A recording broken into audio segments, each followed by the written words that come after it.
मुख्यमंत्री भूपेश बघेल के नाम दुर्ग कलेक्टर को राहुल पंडित के नेतृत्व में हसदेव अरण्य को बचाने के लिए ज्ञापन सौंपा गया।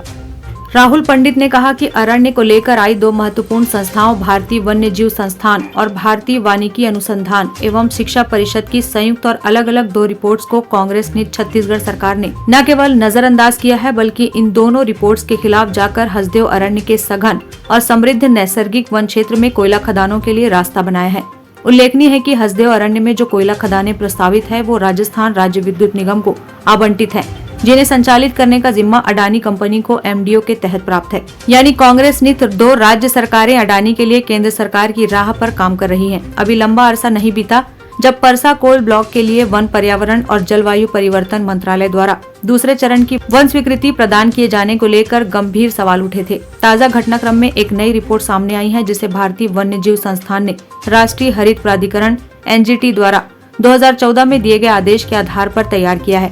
2014 में हसदेव अरण्य वन क्षेत्र में परसा ईस्ट केते बासन कोल ब्लॉक को दी गई वन स्वीकृति को चुनौती दी गई थी, जिसके आधार पर एनजीटी ने इस क्षेत्र के बारे में समग्रता में एक अध्ययन करने को कहा था ताकि हसदेव अरण्य में पर्यावरणीय व जैव विविधता की परिस्थितियों का सही आकलन किया जा सके और इस क्षेत्र में वन्य जीवों की स्थिति पर भी गहन अध्ययन हो ताकि पता लगे कि इस पूरे वन क्षेत्र में खनन के क्या प्रभाव होंगे।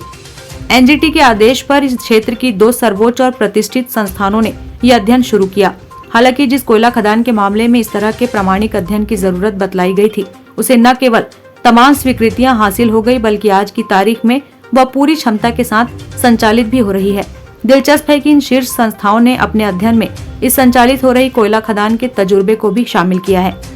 आज इसी ऑक्सीजन को खत्म किया जा रहा है छत्तीसगढ़ सरकार द्वारा। हमारी मांग यह है कि हसदेव अरण्य को, जहाँ पर अन्य प्रजाति के जीव जंतु रहते हैं, आदिवासियों का जो बसेरा है, उस अरण्य हसदेव अरण्य को बचाया जाए। वहाँ पर की जो पेड़ कटाई हो रही है उसको रोका जाए।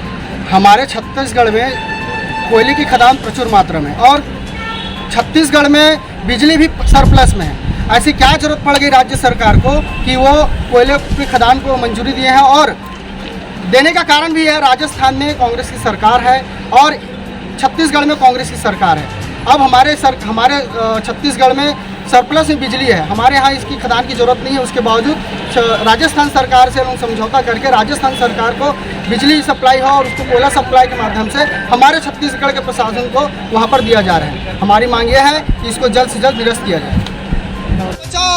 बचाओ, अभी तो ये अंगड़ाई है, आगे और लड़ाई है। ग्रैंड न्यूज़ के लिए दुर्ग से बिना दुबे की रिपोर्ट।